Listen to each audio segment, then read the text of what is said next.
अस्सलाम वालेकुम दोस्तों, welcome to my YouTube channel AH clinic one. उम्मीद करता हूँ सभी दोस्त खैरियत से होंगे। दोस्तों, आज हम मेडिसन के हवाले से पढ़ेंगे। एक मटीरिया की मेडिसन है जिसका नाम पायरोजिनम है और ये डायबिटीज़ फुट या गैंग्रीन के अंदर और इसके अलावा सेप्टिसीमिया के अंदर बड़े अच्छे रिजल्ट देती है। दोस्तों, जहाँ पे भी सेप्टिसीमिया की बात हो तो पायरोजिनम का नाम ना आए, पायरोजिनम मेडिसन का नाम ना आए, ऐसे नहीं हो सकता। पायरोजिनम सेप्टिसीमिया के लिए या ताफुन खून के लिए ऐसी अद्वियात में शुमार की जाती है जिसका पहले नंबर में शुमार आता है। दोस्तों, प्रसूति बुखार उसके लिए बड़ी अहम दवाई है।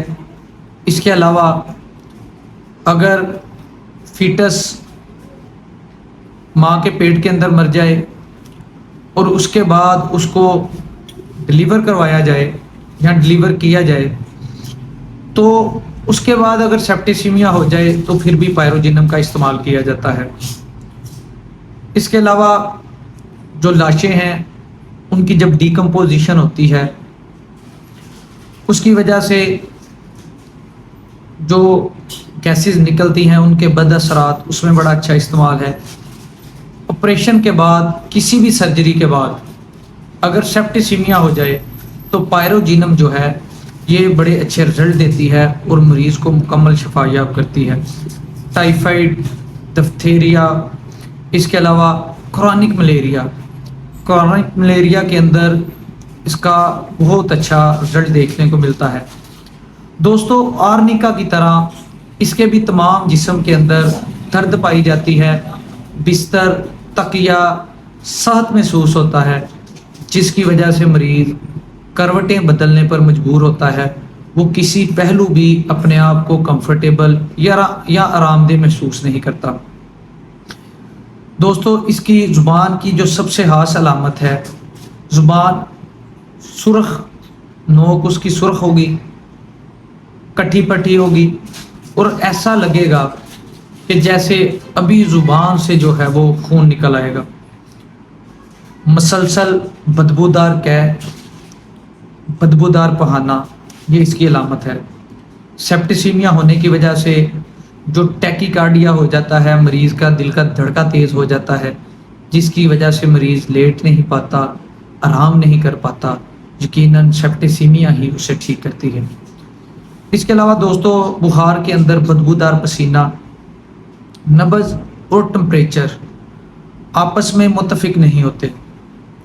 दोस्तों, अगर मैं क्लिनिकली बात करूं, ऐसे बुखार जो उतरने का नाम नहीं लेते, क्रॉनिक टाइफाइड कह लें, क्रॉनिक मलेरिया कह लें, हालांकि मलेरिया मच्छर से होता है, टाइफाइड बैक्टीरिया से होता है, लेकिन मरीज़ ठीक होने का नाम नहीं लेता।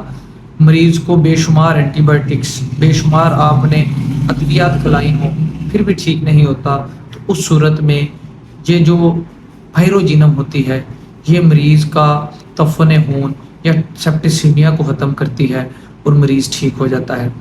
दोस्तों, सेप्टिसीमिया के अंदर ब्लड इतना ज़्यादा, उसमें कंटेमिनेशन कह लें या उसमें इन्फेक्शन इतनी ज़्यादा बॉडी के अंदर बढ़ गई होती है, खून के अंदर इतनी इन्फेक्शन होती है, कोई जिस आर्गन को भी टच करता है उसको तबाह करके रख देता है।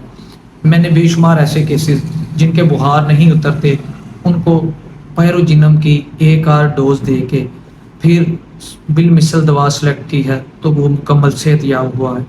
इसके अलावा दोस्तों, ऐसे लोग या ऐसे केसेस जिसमें सेप्टिसीमिया की हिस्ट्री मिलती हो, उन केसेस के अंदर भी पायरोजिनम का इस्तेमाल इंतहाई मुफीद इस्तेमाल होता है। इसके अलावा दोस्तों, जो इनिशियली मैं बता चुका हूँ, डायबिटीज़ फुट के अंदर इसका बड़ा अच्छा इस्तेमाल है। वेट गैंग्रीन के अंदर, गैस गैंग्रीन के अंदर, जिसमें हमारे टिश्यूज़ की डिकम्पोजिशन होती है, हमारी बोन्स की डिकम्पोजिशन आहिस्ता आहिस्ता शुरू हो जाती है, जिसकी वजह से हमें हाथ या पाँव शुगर वाले मरीज़ों का काटना पड़ता है या कटवाना पड़ता है। उस सूरत में भी पायरोजिनम का इस्तेमाल इंतहाई मुफीद इस्तेमाल रहता है। दोस्तों, ये एक छोटी सी video diabetes foot, gangrene, septicaemia, chronic malaria, chronic typhoid, diphtheria, اس کے ساتھ ساتھ ایسے کیسز جو مختلف جراثیموں کی وجہ سے جن کا بخار نہیں اترتا، اس حوالے سے تھی۔ دوستوں میں امید کرتا ہوں آپ کو یہ ویڈیو پسند آئے گی۔ اس کے علاوہ جو دوست میرے چینل پہ نئے ہیں، چینل کو سبسکرائب کریں، بیل آئیکن کے بٹن کو پریس کریں تاکہ ہماری آنے والی ہر نئی ویڈیو آپ کو بر وقت موصول ہو سکے۔ شکریہ۔